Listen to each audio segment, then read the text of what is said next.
기도하겠습니다. 참으로 좋으신 하나님 아버지, 감사합니다. 이 시간 말씀을 대언하려 합니다. 말씀을 듣는 성도님들의 귀가 열리고, 말씀이 가슴판에 새기어 한 주간에 살아갈 때 말씀이 새록새록 되새겨지어 순종하는 성도님이 되게 하여 주시옵소서. 잘못된 말씀 머릿속에서 사라지게 하셨고, 주님이 주신 말씀만 남아 주님의 뜻에 살아가는데 조금도 흔들리지 않는 성도이 되게 하여 주시옵소서. 아멘. 늘 지켜줄 줄 믿사옵고 주 예수 그리스도 이름으로 기도합니다. 아멘. 오늘의 말씀 제목은 기적을 체험하려면입니다. 아멘. 현대가 아무리 과학 만능 시대라 할지라도 피조물인 인간은 하나님을 믿고 의지해야만 하는데 제한적인 존재이기 때문에 본능적으로 기적을 바라고 기대하게끔 되어 있습니다. 아무런 부족함 없이 사는 사람이라도 하나님을 찾을 수밖에 없고 기적을 바랄 수밖에 없는 상황에 언젠가는 직면하게끔 되어 있고, 불치병인 문둥병을 정복하니까 이제는 암이나 에이즈 같은 병이 사람을 불안과 공포로 몰아가고 있습니다. 인간은 한계 상황의 존재함을 알 수 있습니다. 본문에 보면 선지생도 즉 목사 후보인 신학생 한 사람이 아내와 자식을 두고 갚을 수 없는 빚을 남겨둔 채 죽었습니다. 이 빚 때문에 자식이 종으로 팔려갈 수밖에 없었던 절박한 상황에 빠졌을 때, 이때 엘리사가 그 딱한 사정을 듣고 내가 너를 위해 어떻게 하랴, 내 집에 무엇이 있느냐라고 물었더니 가진 것이라고는 기름 한 병뿐이라고 했습니다. 이 말씀을 들은 엘리사는 나가서 빈 그릇을 많이 빌려오라고 했습니다. 그 말대로 빈 그릇을 빌려와서 또 시키는 대로 기름을 그릇들에게 붓기 시작했더니 빈 그릇이 다 찰 때까지 계속 채워져서 그 기름을 팔아서 먼저 빚을 갚고 남은 것은 가족의 생계를 유지할 수 있게 됐다는 말씀입니다. 오늘날도 하나님은 살아계시기 때문에 기적을 베푸시는 방법은 다를지 몰라도 우리 편에 기적이 일어날 수 있는 조건만 갖춰지면 얼마든지 기적은 일어나서 경제 문제도 해결되고 불치병이 고침받기도 하고 불가능한 일들이 가능해지는 것을 체험할 수 있습니다. 그러면 하나님이 역사하시는 기적을 체험하려면 우리는 어떻게 해야 할까요? 같이 한번 알아보겠습니다. 첫째, 있는 바를 하나님께 맡겨야 합니다. 엘리사는 제일 먼저 내 있는 것이 뭐냐고 선지생도의 아내에게 물었습니다. 하나님은 오늘날도 기적을 베푸심에 있어서 많든 적든 우리의 가진 것으로 일을 시작했는데 우리에게 있는 바를 하나님께 맡기고 위탁하는 일이 있어야 합니다. 잘났든 못났든 하나님께 맡기고 헌신하는 사람에게 기사와 이적을 베푸십니다. 시편 37편 5절을 보십시오. 너희 길을 여호와께 맡기라.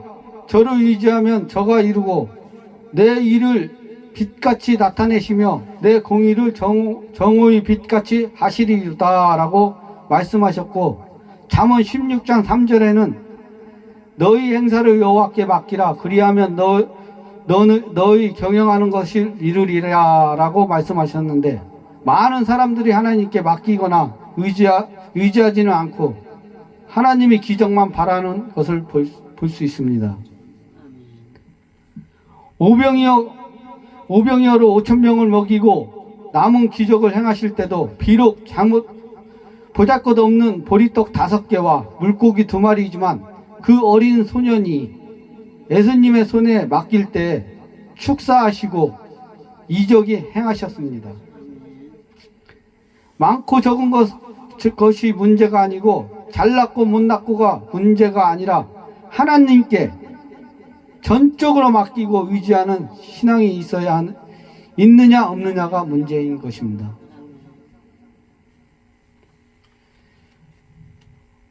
사르밧 가부의 밀가루 통의 기적도 그 가부가 하나님의 종 엘리야의 말대로 마지막 한때 먹고 죽으려고 하던 것이지만 그 한 끼니 덜 먹고 죽는 셈 치고 두 식구의 생명과 같은 것을 믿고 맡길 때 기적이 일어나서 그 흉년이 다 지나갈 때까지 밀가루통이 마르지 않고 기름병의 기름이 마르지 아니하며 평안히 먹고 살 수가 있었던 것입니다. 맡기고 헌신하기 어려울 때야말로 하나님께 인정받고 축복받는 절호의 기회가 되시길 바랍니다. 어떤 이는 병 고쳐주면 예수 믿고 안 고쳐주면 그만두겠다는 생각으로 교회에 나와 기도해 달라는 이가 있습니다. 그러나 그런 태도는 잘못된 것입니다. 잘못하면 하나님을 시험하는 죄만 짓고 병은 더 안 고쳐질 수가 있습니다. 먼저 예수님을 나의 생명의 구주로 믿고 영접하고 살든지 죽든지 하나님께 맡긴다는 태도로 하나님께 기도해야 하는 것입니다. 전적으로 맡기는 일이 없이는 인간의 기적이 나타나지 않습니다. 베드로가 무리를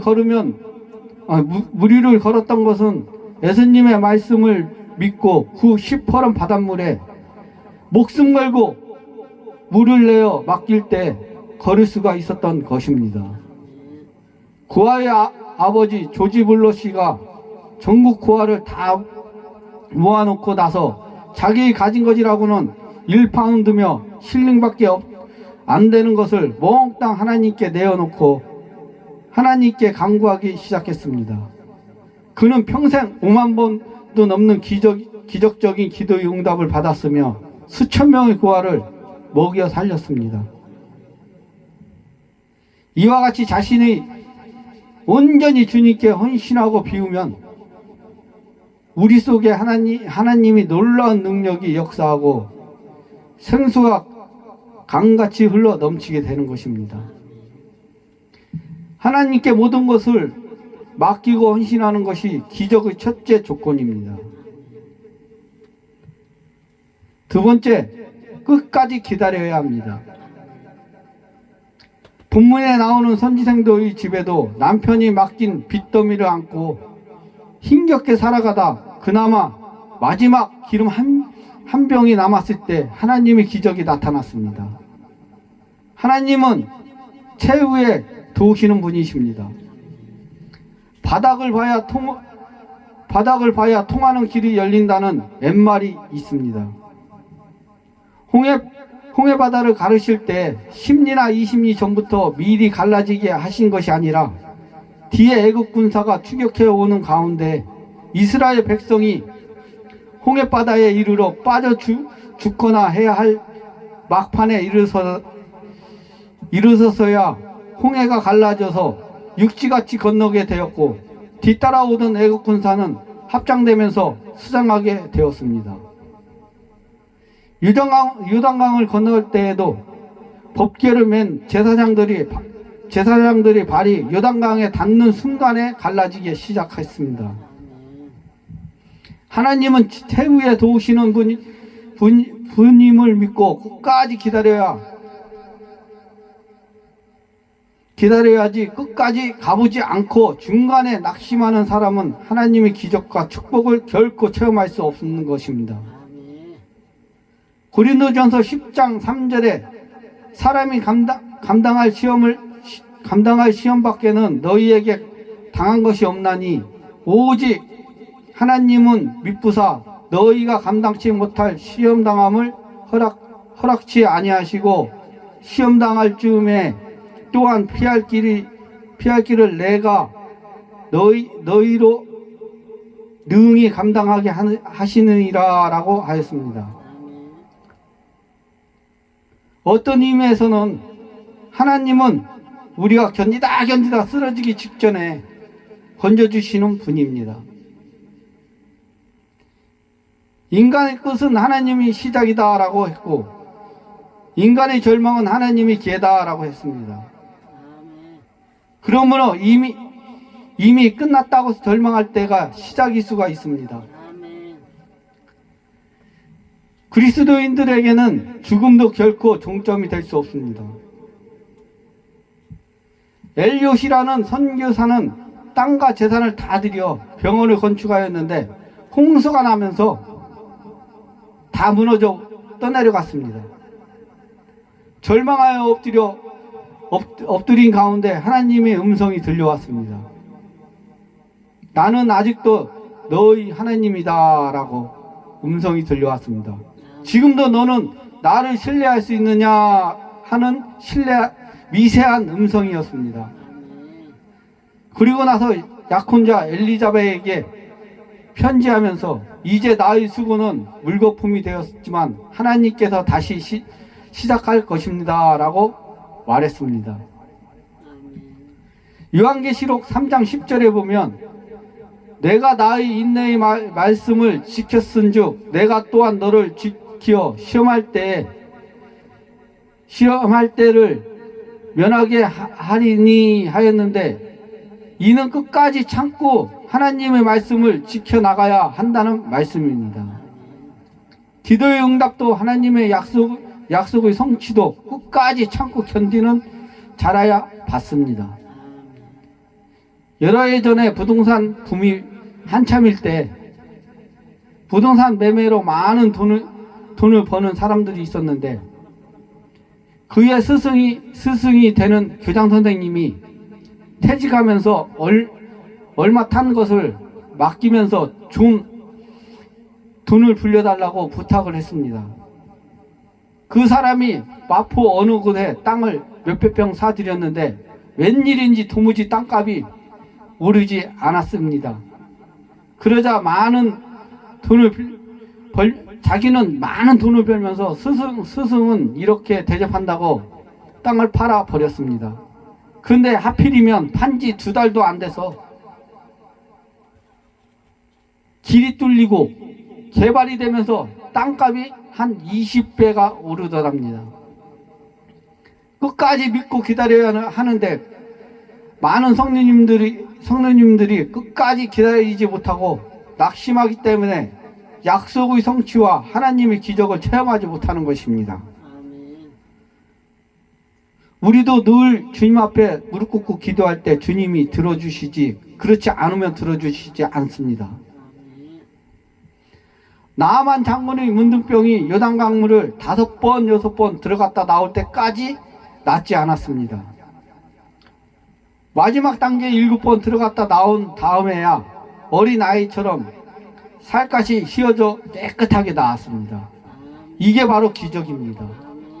하나님은 무엇을 들어서라도 기적을 보이십니다. 하나님은 최후의 도우시기를 기뻐하십니다. 요한복음 11장에 보면 예수님의 안 계신 동안 마르다의 오라버니인 나사로가 죽었습니다. 그때 무덤을 막은 돌을 옮겨 놓으라고 예수님의 말씀에 마르다가 죽은 자가 사흘이나 되었는데 벌써 썩어서 냄새가 날 것이라고 푸념했습니다. 그러자 예수님은 내 말이 내가 믿으면 하나님의 영광을 보리라 하지 아니하였느냐 하고 죽은 지 사흘이나 되는 나사로를 다시 살리셨습니다.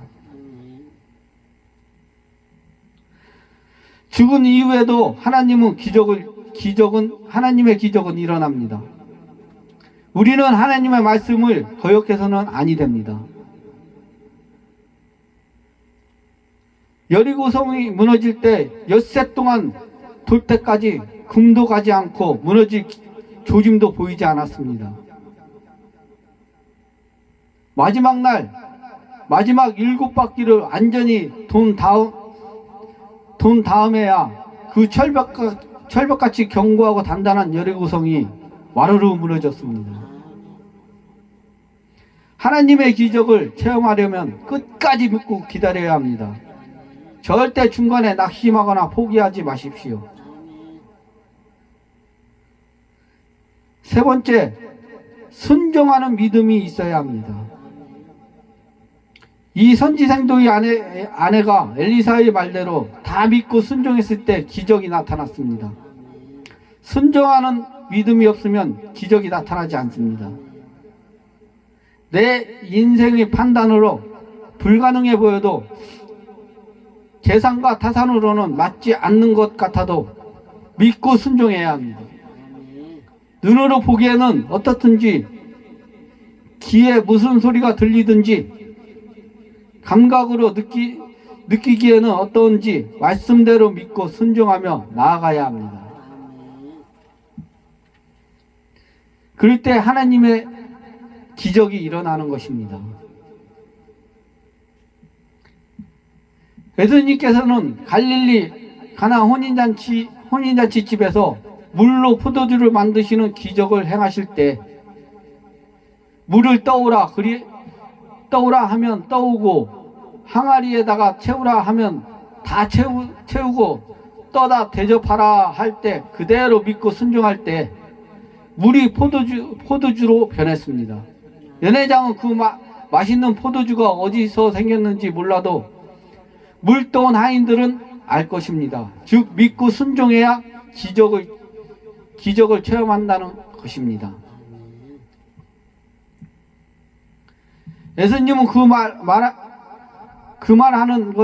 말하는 것이 이룰 줄 믿고 마음에 의심치 아니하면 그대로 되리라고 말씀하셨고, 마가복음 11장 23절 24절에서 무엇이든지 기도하고 구하는 것은 받은 줄로 믿어라, 그리하면 너희에게 그대로 되리라 라고 말씀하셨습니다.